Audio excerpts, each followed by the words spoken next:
Probably a very anticipated portion of the video, we'll do the sonic belt tension using a simple, cheap computer microphone and a computer. We downloaded the guitar tuning program, the same one we refer to our customers. In Linux, it's great. You can just simply right click on it and open it with the Wine emulator and it runs fine.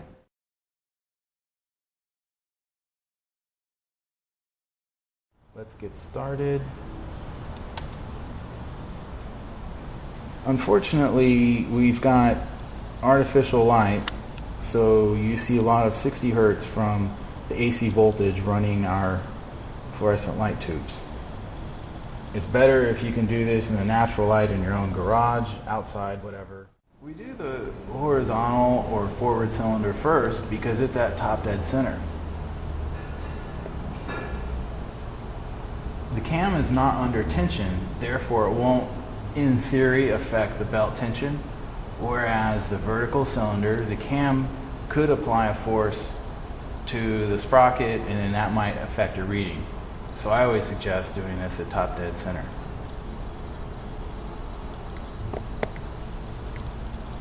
So we thump the belt and we look at the frequency.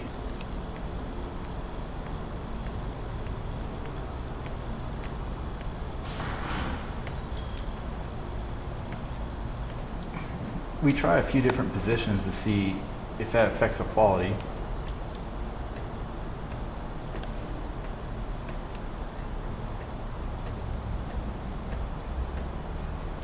Maybe coming straight in from the bottom is about the best.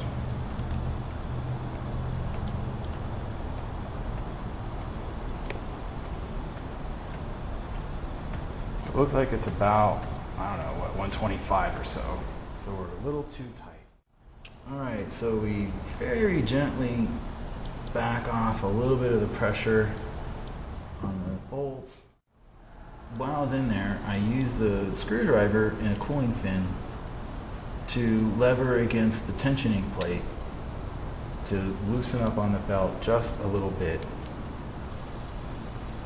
Now let's see how that affects the frequency. As you can see with our trial here, the lights are competing with us for attention on the guitar tuner. So you have to catch the frequency you create and kind of average those. And I've been seeing a high 10 something and then occasionally a 110-ish. So we're probably very close. I saw 109 a bunch of times. So I'm going to call that good for 110 hertz.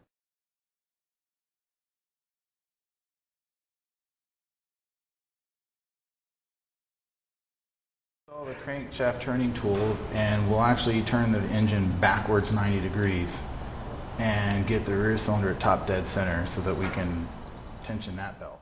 The tabs on the crankshaft turning tool engage into notches in the end of the crankshaft. Line those up.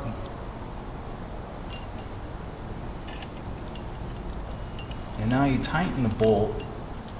The purpose of the bolt is to give you a lot of tension against the end of the crankshaft. You want to make this bolt tight.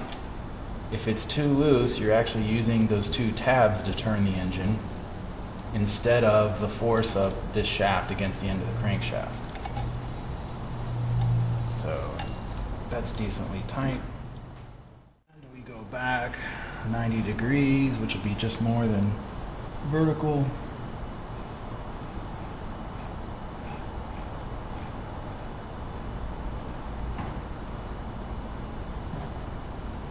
Conveniently, there's a mark on the flywheel too. All right, you see the mark lining up with the pointer on the flywheel. So we just went back 90 degrees to get those lined up.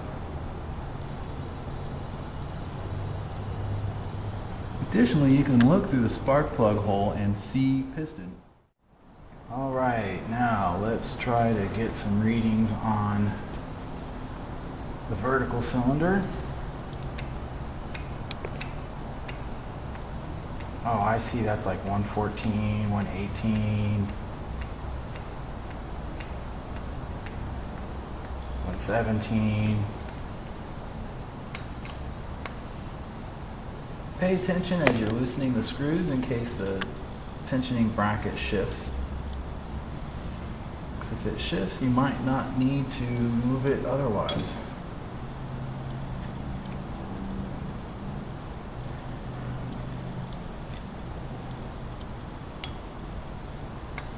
We just moved it about, maybe 2 millimeters. When the frequency is higher, that means you're tight. When it's too low, it means you're loose. I think I saw 107 a few times. Let's tighten it back up just a little bit. So you do have to have some patience using this very sensitive guitar tuner. And I believe you'll see people saying as much. You'll see people saying as much on the internet too. So again, normally you're going to hear a thump without a rattle behind it. And something about having this particular engine at top dead center for the vertical cylinder makes it rattle a little bit. That's the first time I've seen that. We torque the tensioning screws to 18 foot-pounds, 18 to 20, that's good.